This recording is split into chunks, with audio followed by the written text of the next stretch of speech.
Hello viewers and my dear students, আসসালামু আলাইকুম। সবাইকে স্বাগতম জানাচ্ছি আজকের ভিডিও টিউটোরিয়ালে। আমরা প্রিভিয়াস ক্লাসগুলোতে বার্তা সম্পর্কে বিস্তারিত আলোচনা করেছিলাম। আজকে আমরা বার্তা সংক্রান্ত লেনদেনগুলোকে কিভাবে হিসেবের খাতায় লিপিবদ্ধ করতে হয়, কিভাবে জাবেদা করতে হয়, এই সংক্রান্ত বিষয়টা তোমাদের দেখাবো। তাহলে আজকে আমরা বার্তা সংক্রান্ত কিছু জাবেদা করব। প্রথমে 1 নম্বর লেনদেনটা দেখো। হামিদের নিকট 10% বার্তায় 10,000 টাকার পণ্য বিক্রয়। তার মানে আমরা হামিদের কাছে পণ্য বিক্রি করতেছি, আর বিক্রয়ের সময় বার্তা হচ্ছে কত পার্সেন্ট? 10%। আমরা বলেছিলাম পণ্য ক্রয় বা বিক্রয়ের সময় যে বার্তা হয় তাকে বলা হবে কারবারি বার্তা, আর কারবারি বার্তা হিসেবে আসবে না। তার মানে 10,000 টাকার উপরে 10% 1,000 টাকা, সেটা আমরা হিসাবভুক্ত করব না। তার মানে কত টাকার লেনদেন হিসাবভুক্ত হবে? এখানে 9,000 টাকার লেনদেনটা হিসাবভুক্ত করতে হবে। তো এখানে হামিদের নিকট পণ্য বিক্রয়, তার মানে বুঝে নিতে হবে এটা ধারে বিক্রয়, কারণ নাম উল্লেখ আছে। তাহলে 1 নম্বর জাবেদাটা আমি লিখছি, দেখো। তাহলে হামিদের নিকট মাল বিক্রয় করে আমরা টাকা পাবো। সো হামিদ হচ্ছে আমাদের প্রাপ্য হিসাব। প্রাপ্য হিসাব ডেবিট, প্রাপ্য হিসাব ডেবিট। আমরা প্রাপ্য হিসাবের নামটা মেনশন করে দিব হামিদ। প্রাপ্য হিসাব হামিদ ডেবিট, এবং এটা আমাদের বিক্রয়। সম্পদ বৃদ্ধি পাচ্ছে সেজন্য ডেবিট হচ্ছে, আর বিক্রয় হচ্ছে আমাদের জন্য আয়। অন্যদিকে আয় বৃদ্ধি পাচ্ছে সেজন্য বিক্রয় হিসাব ক্রেডিট হবে। কত টাকা লিখবো? 10,000 টাকার মধ্যে 10% কারবারি বার্তা, ওটা বাদ। তার মানে আর থাকবে 10,000 টাকার উপরে 10% দিলে 1,000, বাদ দেওয়ার পরে থাকবে 9,000। তার মানে এটা 9,000 টাকার লেনদেন হিসাবভুক্ত করা হবে। আশা করছি 1 নম্বর লেনদেনটা আমাদের ক্লিয়ার। এবার 2 নম্বর লেনদেনটা দেখো। বাবুর নিকট হতে 5% বার্তায় 20,000 টাকার পণ্য ক্রয় করেছে। তার মানে এখানে আমরা বাবুর নিকট হতে পণ্য ক্রয় করছি এবং ক্রয়ের সময় বার্তা হচ্ছে। তার মানে এটাও কারবারি বার্তা বা ক্রয় বার্তা, যাই বলি। তো পণ্য ক্রয় বিক্রয়ের সময় যে বার্তা হয় সেটা কারবারি বার্তা, আর কারবারি বার্তা আমরা জানি হিসাবভুক্ত হবে না। সো এই 5%, 20,000 টাকার উপরে যে 5%, 20,000 উপরে 5% দিলে তাও 1,000 টাকা, সেটা আমরা হিসাবের খাতায় আনবো না। তাহলে বাকি আছে কত? 19,000 টাকা। সেই 19,000 টাকার লেনদেনটা আমরা এখানে হিসাবভুক্ত করব। তো 2 নম্বর লেনদেনটা আমরা যদি দেখি, তাহলে এখানে বাবুর নিকট হতে পণ্য ক্রয়, নাম মেনশন করা আছে কিন্তু নগদে বা চেকে উল্লেখ নেই, তাহলে এটা একটা ধারে লেনদেন। সো বাবুর নিকট হতে আমরা ধারে ক্রয় করছি। একদিকে ক্রয় বাবদ আমাদের ব্যয় বাড়তেছে, তাহলে ক্রয় হিসাব ডেবিট, ক্রয় হিসাব ডেবিট। কত টাকা হিসাবভুক্ত হবে? 20,000 উপর 5% দিয়ে 1,000 টাকা বাদ দিয়ে বাকি 19,000 টাকার হিসাব করতে হবে। ক্রয় হিসাব ডেবিট। অন্যদিকে বাবু হচ্ছে আমাদের থেকে টাকা পাবে। সো বাবু আমাদের প্রদেয় হিসাব, আর প্রদেয় হিসাব হচ্ছে দায়। এখানে আমাদের প্রদেয় হিসাব বাবু দায়টা বেড়ে যাচ্ছে, আর দায় বাড়লে ক্রেডিট। সো প্রদেয় হিসাব ক্রেডিট 19,000 টাকা। দেখো আমরা 1 এবং 2 দুইটা লেনদেনেই বার্তার অংশটা বাদ দিয়ে হিসাবভুক্ত করেছি। সেই জন্য আমি বলেছিলাম কারবারের বার্তা কখনোই হিসাবভুক্ত হবে না। 3 নম্বর লেনদেনটা মনোযোগ দিয়ে দেখতে হবে একটু। হামিদের নিকট 9,000 টাকা পাওনার পূর্ণ নিষ্পত্তিতে, এই ওয়ার্ডটা যেখানে দেখবা সেই লেনদেনটাতে মনে করতে হবে বার্তা অবশ্যই আছে। পূর্ণ নিষ্পত্তিতে বললে বুঝে নিব এখানে বার্তার ব্যাপার আছে। যাই হোক, হামিদের নিকট 9,000 টাকা পাওনার পূর্ণ নিষ্পত্তিতে কত টাকা পাওয়া গেল? 8,800 টাকা পাওয়া গেল। পূর্ণ নিষ্পত্তি মানে আমরা 9,000 থেকে 8,800 টাকা পেয়ে মেনে গেছি, আর বাকি যে 200 টাকা আছে সেটা দাবি করবো না, এটাকে ছাড় দিয়ে দিয়েছি। তাহলে এখানে এই লেনদেনটাকে কিভাবে আমরা হিসাব করবো দেখো। তো হামিদ থেকে আমরা কত টাকা পাচ্ছি? 8,800 টাকা পাচ্ছি। তার মানে আমাদের কাছে নগদে আসতেছে 8,800 টাকা।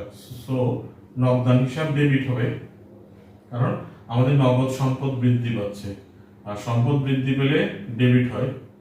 তাই নগদান হিসাব ডেবিট। কত টাকা পেলাম? 8,800 টাকা, সেই জন্য 8,800 টাকা ডেবিট। আমরা হামিদ থেকে পেতাম 9,000, কিন্তু পেলাম 8,800 টাকা, এবং আমাদের নিষ্পত্তি করে ফেলেছি লেনদেনটা।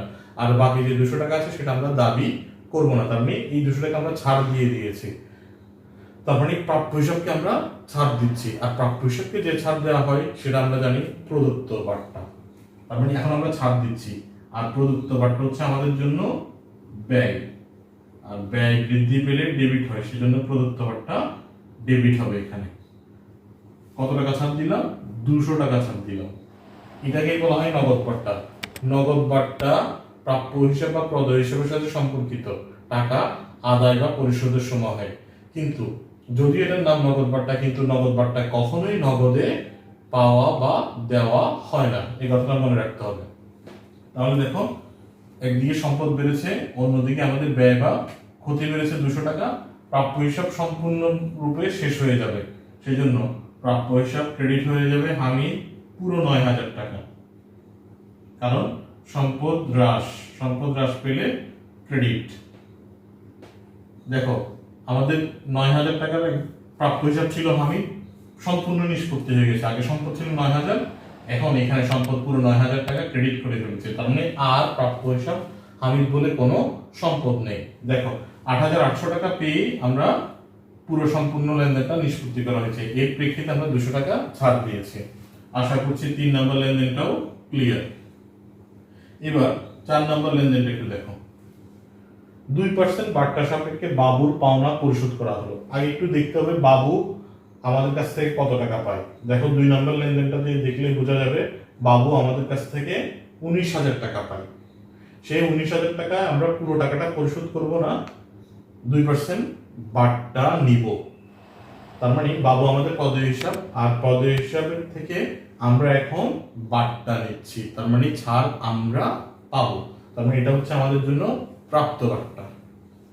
পদ হিসাবের সাথে সম্পর্কিত যে বার্তা সেটা হচ্ছে প্রাপ্ত বার্তা, আর প্রাপ্য হিসাবের সাথে সম্পর্কিত যে বার্তা সেটা হচ্ছে প্রদত্ত বার্তা। আমরা এগুলো নগদ বার্তা সম্পর্কিত ক্লাসে জেনেছিলাম। যাই হোক, এখন আমার 19000 টাকার পদ হিসাব সম্পূর্ণ শেষ হয়ে যাবে, তার মানে দায় আমার পুরোটা কমে যাবে। দায় কমলে ডেবিট, সেজন্য প্রদেয় হিসাব বাবু ডেবিট হবে 19000 টাকা। সেই 19000 টাকার মধ্যে আমরা 2% টাকা দিব না, তার মানে বাকি টাকাটা আমরা দিব। সো কত টাকা দিব? নগদান হিসাব ক্রেডিট হবে, নগদান হিসাব ক্রেডিট। আর 2% বার্তা আমরা পাচ্ছি, সো এটা আমাদের ইনকাম। ছাড়টা আমরা পাচ্ছি যেহেতু এটা প্রাপ্ত বার্তা, আর এর কারণে আমাদের আয় বেড়ে যাবে, আর আয় বাড়লে ক্রেডিট হয়, সেজন্য প্রাপ্ত বার্তা ক্রেডিট। দেখো, প্রাপ্ত বার্তাটা কত হবে?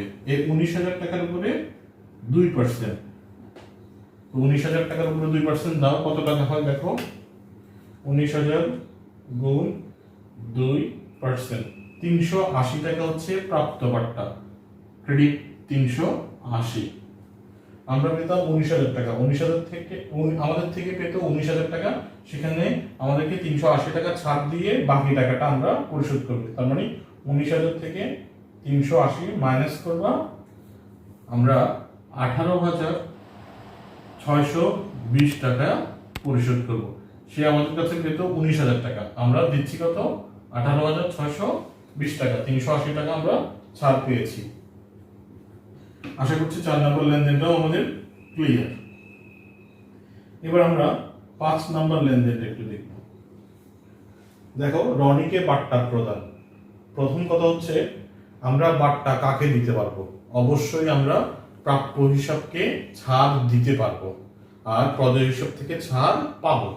তার মানে রনি হচ্ছে এখানে আমাদের প্রাপ্য হিসাব, সো আমরা রনিকে ছাড় দিচ্ছি। তো বার্তা প্রদান এটার জন্য কি যাবে? এমন হবে নাকি প্রদত্ত বার্তা হিসাব ডেবিট, নগদান হিসাব ক্রেডিট? না, কারণ যদিও নগদ বার্তা, আমি বলেছিলাম নগদ বার্তা নামটা নগদ হলেও এর সাথে কোনো নগদের সম্পর্ক নেই, এর জন্য কোনো নগদ টাকা যাবেও না, আসবেও না। তাহলে এটা মনে রাখতে হবে। রনিকে বার্তা প্রদান করেছে, তার মানে রনি আমাদের প্রাপ্য হিসাব, প্রাপ্য হিসাবকে আমরা ছাড় দিচ্ছি, তার মানে প্রাপ্য হিসাব সম্পদটা কমে যাবে। আর অন্যদিকে এই ছাড় দেওয়াতে আমাদের একটা ক্ষতি বেড়ে গেল, সেজন্য আমাদের ব্যয় বৃদ্ধি পাবে। সো এখানে ডেবিট হবে প্রদত্ত বার্তা, আমাদের খরচ বা ব্যয় বৃদ্ধি পাচ্ছে, সেজন্য প্রদত্ত বার্তা হিসাব ডেবিট 500 টাকা। আর এই বার্তাটা আমরা কাকে দিলাম? রনিকে দিলাম। রনি তার মানে আমাদের প্রাপ্য হিসাব, তার মানে আমাদের প্রাপ্য হিসাব কমে যাবে। সো প্রাপ্য হিসাব রনি ক্রেডিট।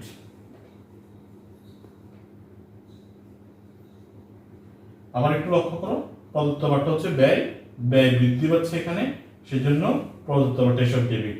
আর এই বার্তার জন্য কিন্তু আমরা কখনো নগদে টাকা প্রদান করব না, আমাদের প্রাপ্য হিসাব কমে যাবে এর জন্য, সেজন্য প্রাপ্য হিসাব ক্রেডিট। এরপরে আমরা 6 নম্বর লেনদেনটা দেখব।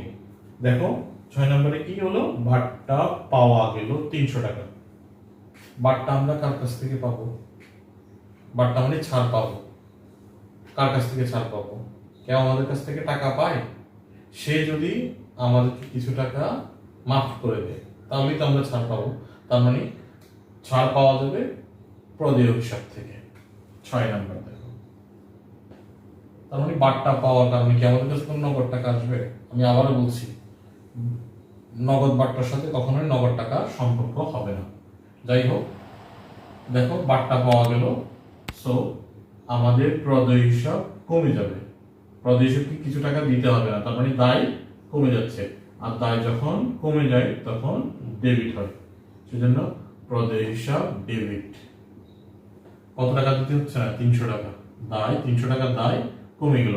আর এটা আমাদের জন্য আয় হয়ে গেল, এই টাকাটা আমাদের দেওয়া লাগেনি, সেজন্য প্রাপ্ত বার্তা হিসাব আয় হিসাব। আর এখন আমাদের আয় বৃদ্ধি পাচ্ছে, আর আমরা জানি আয় বৃদ্ধি পেলে ক্রেডিট হয়। এরপরে 7 নম্বর লেনদেনটা একটু দেখো। 5,000 টাকার প্রাপ্য বিল 2% বার্তায় বানানো হলো। প্রাপ্য বিল কাকে বলে? প্রাপ্য বিল প্রাপ্য হিসাব কাছাকাছি। প্রাপ্য বিল হচ্ছে একটা ডকুমেন্ট, প্রাপ্য হিসাব হচ্ছে যে কোনো ডকুমেন্ট নেই, মৌখিক বিশ্বাসে। যাই হোক, তো প্রাপ্য বিলের টাকা কত? 5,000। সেটা আমরা কত পার্সেন্ট বার্তায় বানাচ্ছি? 2%। তার মানে আমরা প্রাপ্য বিলের থেকে 2% ছাড় দিব, বাকি টাকাটা নগদে নিব। সো আমাদের কাছে নগদ টাকা আসবে কিছু, নগদান হিসাব ডেবিট হবে, তাই সম্পদ বৃদ্ধি পাবে, সেজন্য কত টাকা ডেবিট হবে? 5,000 টাকা থেকে 2% বাদ দেওয়ার পরে বাকি টাকাটা আমরা পাবো।